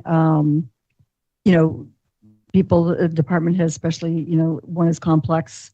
I think as a city clerk, I think, is going to be a thoughtful and hard thing to do. And I think I would like to be part of that process. I think making it, the job description does include, in fact, a line that says the city clerk reports to the city council. City council is the, the boss basically of the city clerk. So I think the more, if people don't want to participate, I think that's fine. But people that do participate, I do not think should be excluded from the process. The purpose of a screening committee, Ways and Means, done in executive session, is to encourage the broadest pool of applicants you can possibly encourage to apply for the job. Because people that you're advertising, if you are going to screen every single candidate before the entire council in public, people may not want to apply thinking that they don't want their current employer or someone else to find out about their applying for that particular job. The idea is that, yes, part of this process has to be public and has to be part of the full council, which is why under Section 8, there's an exemption to have the Ways and Means Committee screen in executive session to encourage that broad pool of applicants. And that's the purpose of the exemption. But the law also recognizes you can't have the Ways and Means Committee behind closed doors select somebody. So it's their purpose is to report out at least 2 candidates, maybe more, so that the full council can examine those candidates from that broad pool, and that those are, that's the way the process works. Council Riley opined it. I'm sure the city clerk has a copy of that opinion, and she can circulate it to the entire council, and I'll ask her to do that tonight. I understand the need for the executive session, and I'm not saying not to screen the broadest possible pool of candidates. I'm just saying that perhaps the screening committee would be broader than the Ways and Means Committee along with the president. That's what I'm saying. And I would like to be part of that. Councilor Pauline Cormier. Thank you. If I can address Councilor Shalfo Zephyr, I understand that, and I can tell you that, and if I'm not mistaken, it was actually Gail Feckley who was the chair of the Ways and Means when Lynn retired. Mm-hmm. I have been with the Ways and Means Committee when we have done the assistant clerk positions. And I can tell you from our process during that was to include human resources, mm-hmm. to find out what kind of questions we could ask, what we couldn't ask, what we were looking for, the definition of it. We went back and forth between Attorney Riley's office, the HR department, and everything else. So we could assure, and we have written rules and requirements that we did to fulfill the assistant clerk positions. Those were very specific. We went through and did our due diligence with the kind of questions we could ask, what we couldn't ask. If it's an open session, you can't. There's just certain questions that can't be done in an open session for the public to hear. Mm-hmm. I understand that. I understand you have an interest in being part of that. But if that interest gets opened up to everyone, I don't know who on the council would not want to be a part of it. So now instead of having a smaller group where you can actually have a conversation, discuss this, we're going to have a group of 9 people trying to do it. We're never going to get through the applications. There was the last one, and I don't recall, and maybe Councilor Cormier will remember, the original amount of applications, I believe, was over 100. And we had to come up with a system of weaning that down and weaning that down. If we do that, and it got to the point where we had come up with a rule that, and Councilor Ardinger was there as well, is to whittle that number down so that we each could put forward a certain amount of applicants that we wanted to readdress and ask questions and discuss amongst just the 4 of us that were present. If you're doing that with 9 now instead, we have over 100 applications and we're saying, okay, everybody can say 3, we're not ever getting that number down. It's going to take a significant amount of time. Now, I agree we need to take the amount of time that we need to take. But the reality of it is there is a process set in place. And I think it needs to go through the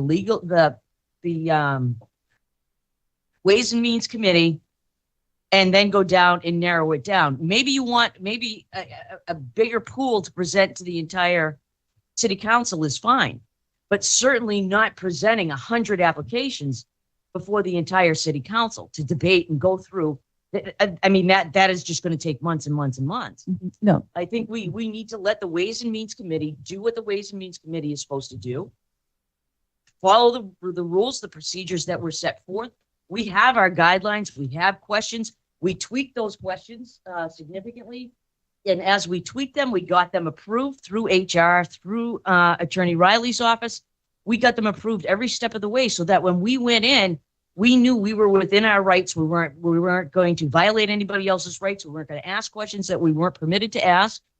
And we were able to narrow it down from that. And I think that we were able to bring forward some very qualified applicants for the council as a whole to consider and then to vote on. That's my position. Thank you, Mr. President. Thank you, Madam Chairwoman. We have nothing under old business. I have something. Please make it brief. I'm not going to turn this into a debate. Well, I don't know that that is actually something that you should do. I'm not looking for a debate, but I do have What's your, something. do you have a question? Do you have a concern? Please echo it efficiently.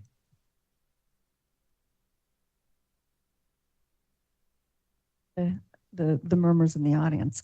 Who cares? I certainly care. Yeah, because you brought him there. Yeah, sure. Come on, just stop. Under old business, I wanted to revisit C-57. And as some of you will remember, this is the Edward Street property that the council voted to declare surplus. The mayor wanted to declare that surplus. City council voted to do that.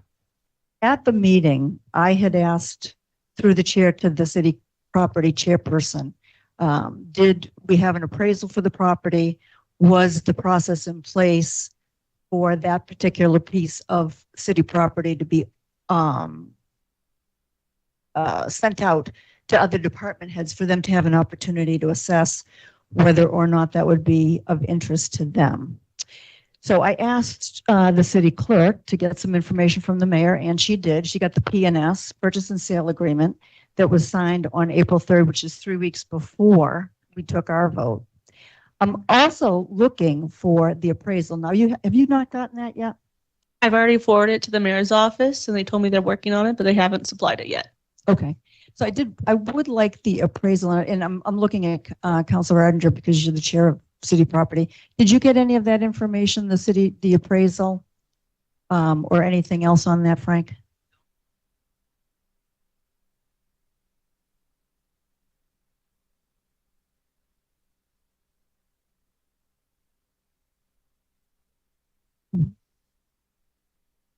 Right.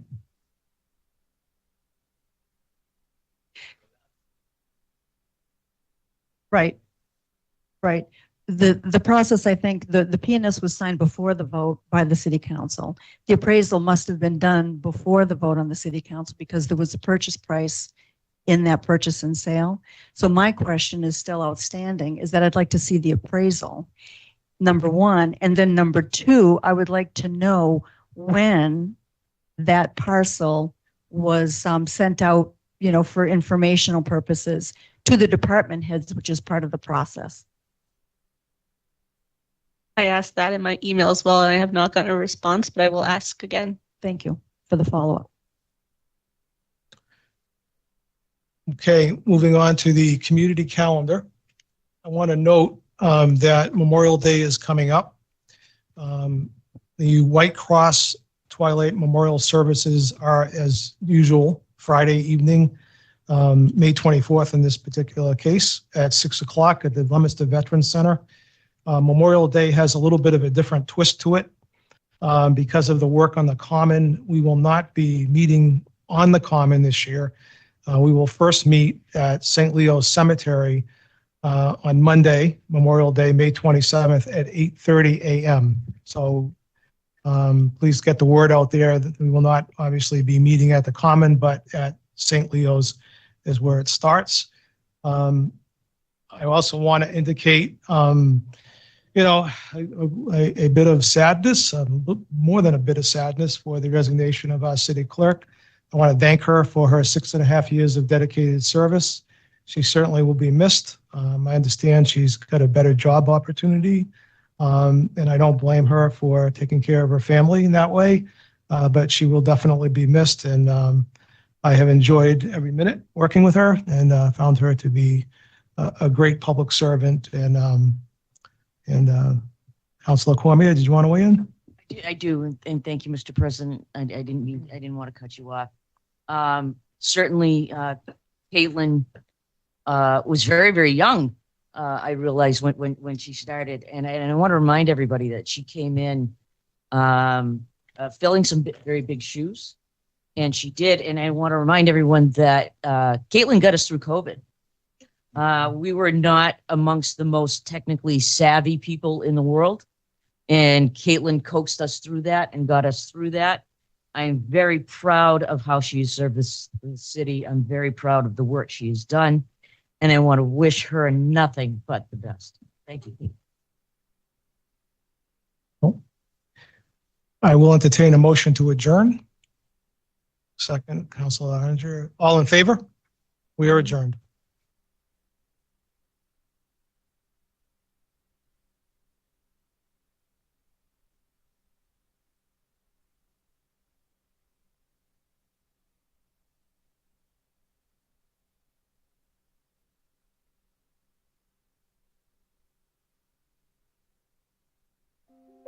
The Leominster City Council meeting is funded in part by DeCarolis Insurance Agency at www.decarolisinsuranceagency.com and by Avidia Bank at www.avidiabank.com.